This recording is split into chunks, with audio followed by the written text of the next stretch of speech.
Bubble tea, the sweet and chewy signature drink from Taiwan. Hi, this is Ray from Aerista. Today I would like to show you how to make bubble tea with Aerista.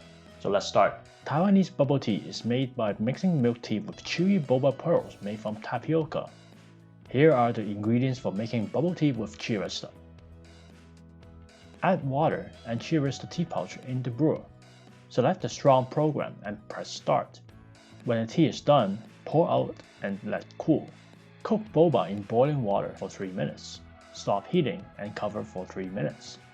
Strain and add black sugar syrup to taste. Mix half of the tea, creamer, and honey together.